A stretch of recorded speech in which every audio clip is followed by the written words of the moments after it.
And now may the words of my mouth and the meditation of my heart be always acceptable in thy sight, O Lord, my strength and my Redeemer. Amen. You may or may not have seen the movie Bonfire of the Vanities, which starred Tom Hanks, which was based on a novel, Bonfire of the Vanities, written by Thomas Wolfe. And it's all about corruption and greed in 1980s New York City, of which there was plenty. But the Bonfire of the Vanities is actually a historical event. And it goes back to the year 1497 in Italy and was the work primarily of a friar at that time, a Roman priest named Girolamo Savonarola, who was originally from the Dominican. But he was living in Italy. And he got the idea that there needed to be a collection of all the things that tempt us into sin. Anything that could tempt us to fall into sin was evil. So he had the people, he got them kind of worked up into a frenzy, and he had them bring all these things, and they actually set them on fire. And that's where the name, the Bonfire of the Vanities, comes from, because they were considered vanities, unimportant, trifles, things that distract us from what's really important. It included things like books, cosmetics, works of art. As a matter of fact, some very important and interesting things were destroyed in this purge, as was Savonarola eventually, because he eventually displeased the higher-ranking Roman officials, including the Pope, and he himself was burned at the stake in the same place where he had held the Bonfire of the Vanities. The reason all this is important to us today is because our readings talk about those vanities this morning. Things that are seemingly unimportant, that tempt us or take us away from God. Our reading comes from Ecclesiastes, our Old Testament reading, and it is written by King Solomon. Now, Solomon is writing later in life. He is no longer the youthful boy wonder of the nation of Israel. He is an old man now looking back on his life, and he sees all those things that he concerned himself with. The chasing after money, and the work, and the building, and the women. And he says, basically, it's all vanity. Other translations say meaningless. It's utterly meaningless, is what Solomon says. It's a very, when you look at it, a very kind of depressing picture. Because basically he's saying everything we work for in this life, everything we strive for, is pointless. And that's kind of the gist of the story of our reading in Luke as well. The man who builds the barns. He's got so much, he's doing so well, that he has to build bigger barns to accommodate all his food. And then he says, you know what? I've made it. I'm successful. I'm going to sit back and relax and enjoy the fruits of my labor now. And that's when God says, you fool. You fool. For this very night your life will be required of you. And then what will happen to all the things you've stored up for yourself? Who will get them? So our readings this morning are in some ways very depressing, because we understand the people that work hard for things. That's what we do, most of us, I think. We have been taught and learned to work for what we want, to work hard, to strive, to achieve, to build, to grow. And here we come to church, and it seems like God is telling us, you know what? All that really doesn't make any difference. So what's the point here? What can we take away from all this? Well, let's start with that idea of the actual bonfire of the vanities, the idea that there are some things that are bad and need to be taken away from us, that we just need to pile all that stuff in a huge pile and set it on fire and get rid of it.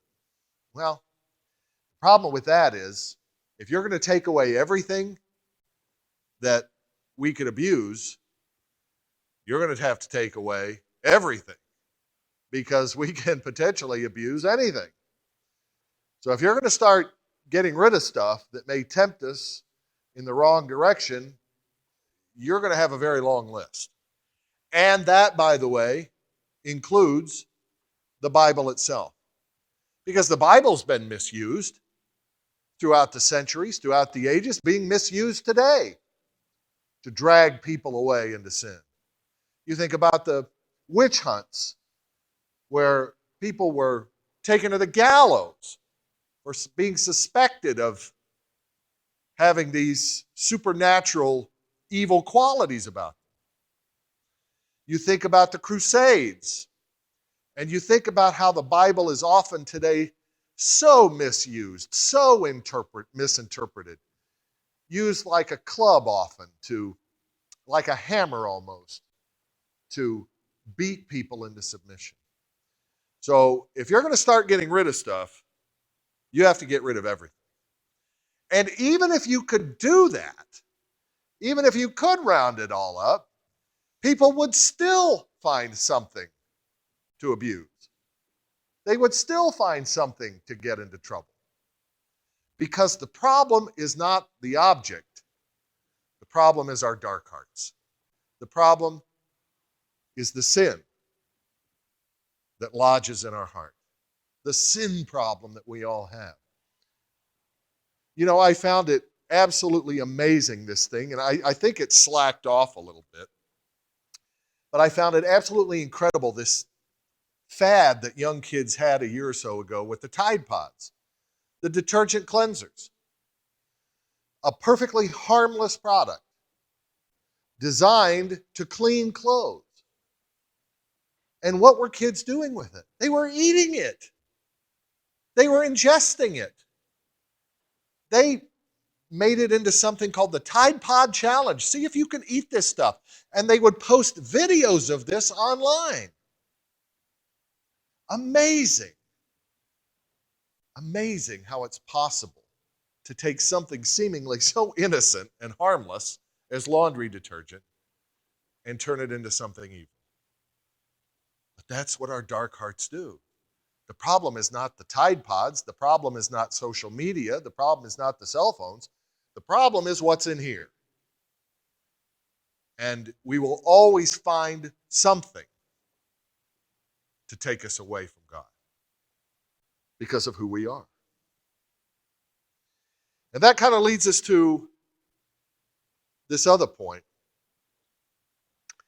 that really is kind of the bigger point that Solomon's trying to make, and Luke as well. And that is nothing that man creates will last. Nothing. We like to think of ourselves as these great inventors and discoverers and builders, and look at all the things we've done. None of it will last. None of it.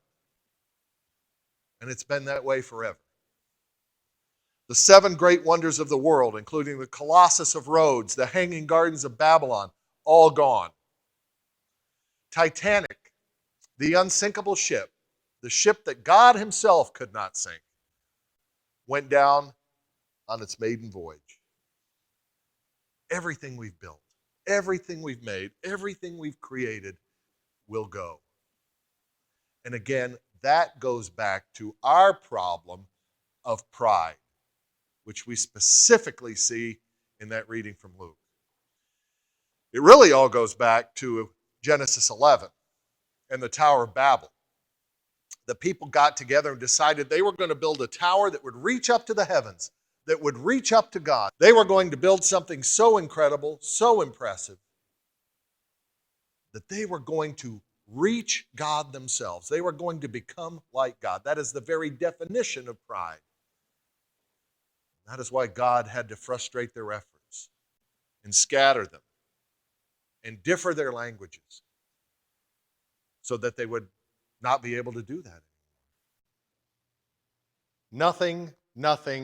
Nothing that we build or create or make or write or paint will last. The only thing that lasts, the only thing that lasts is God, His Son Jesus, and His Word. That is it. Listen to the words of Isaiah 40, a stark reminder to us.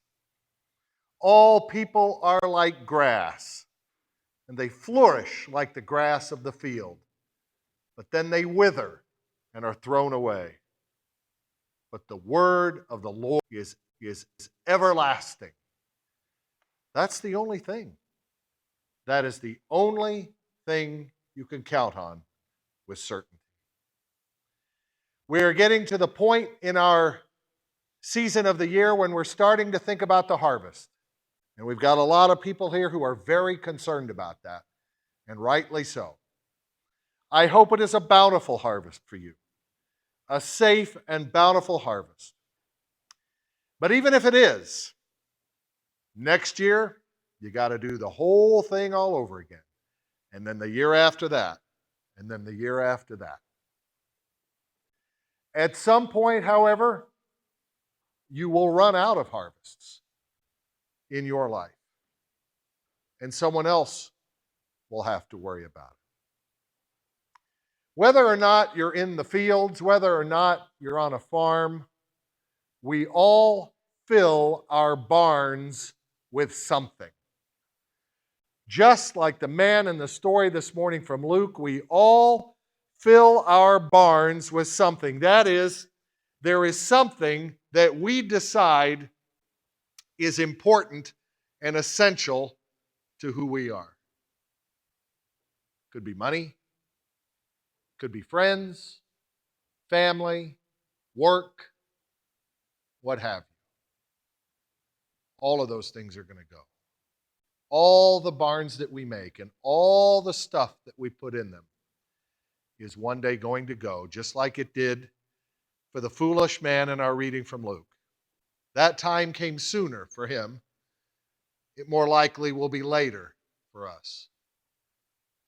What's in your barn? What are you storing in your barns? The barns of your life that you decide are most important to you. God reminds us this morning that we should be storing up for ourselves treasure in heaven, where moth does not destroy nor rust consume, because it is the only thing. That barn, that treasure, is the only thing that will truly last. Amen.